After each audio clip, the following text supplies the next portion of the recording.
Hey guys, I'm Kevin. You might know me as the sound guy at Rocket Jump Film School, but I've also storyboarded some of our shorts and shows. I'm going to share some of the basics about storyboarding with you today.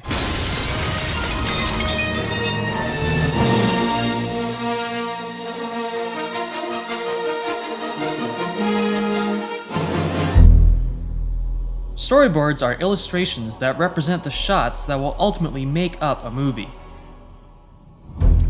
They allow you to build the world of your film before you actually build it. There aren't any strict exacting rules on how to do storyboards. Conveying information is what's important. Storyboards are ultimately a technical document, a tool. So it doesn't matter if you're a skilled illustrator or not. This can work just as well as this. Wait, You could take care of this. yes, no problem. Tell him to put it on my tab. Even if you struggle with perspective or can barely draw a stick figure, you can still convey what types of shots you want and their basic composition. Who storyboards? Typically, the director sits down with a storyboard artist to help articulate their vision. However, it's not uncommon for cinematographers and production designers to join in the process as well. At Rocket Jump, I usually meet with the director and produce rough thumbnail sketches that summarize the important information in each panel, and then afterward I'll fill in the details on my own, meeting with the director once again after completing the panels to make sure everything works. We'll then share the completed panels with the rest of the team. So let's break down the parts of a storyboard. The panel, or frame, is a rectangle that represents what the camera will see.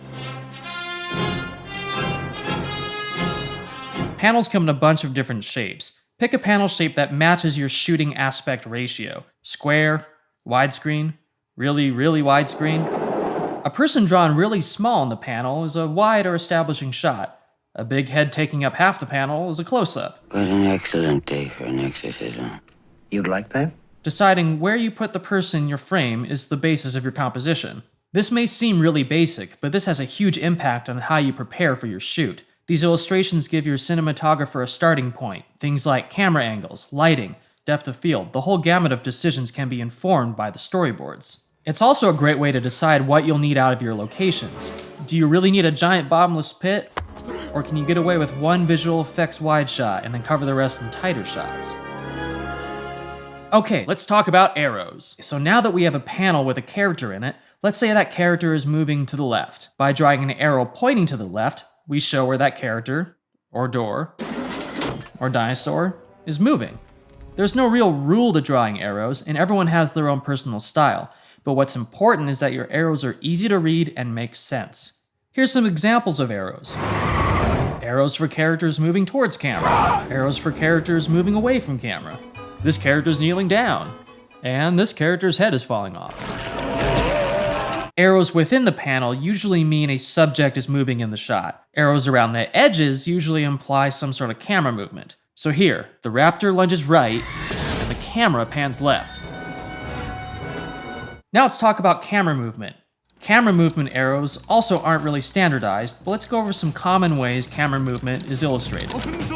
Dolly movements are typically done with one arrow, often narrowing a little bit to suggest movement in or out of 3D space. Both dolly shots and zooms can also be illustrated by placing arrows in all four corners of the panel. This shows a widening, or narrowing, of perspective. You can draw a panel within your panel to show how far your dolly or zoom goes.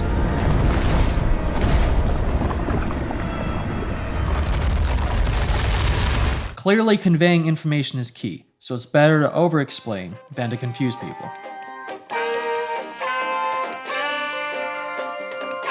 Pans are often shown with an arrow on the side of the panel, either pointing to the left or to the right.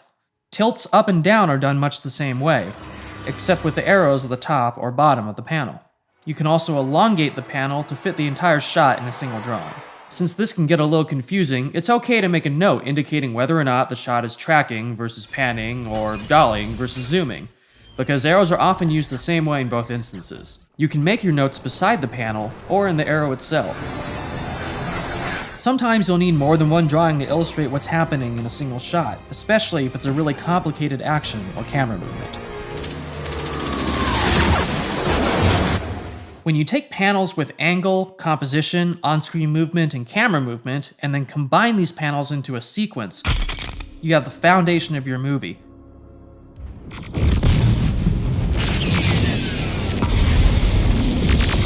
Storyboards are particularly useful for preparing scenes that require multiple effects techniques. For this scene from Truck Flipper vs. Bus Puncher, we used storyboards to decide what was going to be stunts, what was going to be practical on-set special effects, what was going to be green screen, and what was going to be CGI, based on exactly what kind of action was needed in each specific shot. Without planning ahead, a scene like this would have been impossible to shoot in the amount of time we had available. Storyboards are typically created based off a completed script, but if you're doing a story that's extremely visual, storyboards essentially can be your script, like with Mad Max Fury Road. Since it's such a visual film, the beats were more effectively planned out with pictures than with text on a page. While this is an extreme example, this holds true for preparing all visually complex scenes.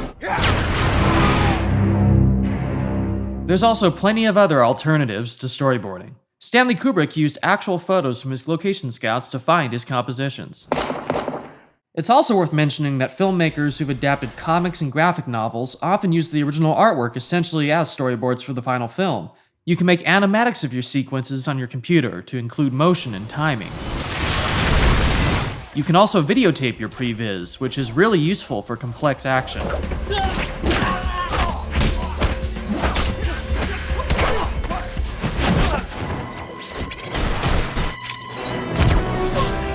You don't need the actual set, costumes, or magical flying speeder bikes to test out your ideas.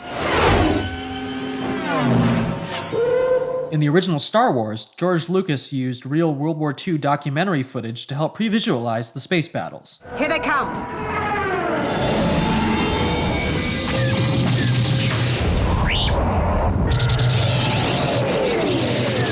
Animation has also been used to help capture complex sequences. Jurassic Park used stop-motion animation to pre-visualize the dinosaur scenes. When the decision was made to use CGI in the final film, they'd already planned ahead in painstaking detail and knew exactly what specific movements the CGI was going to need to be able to do.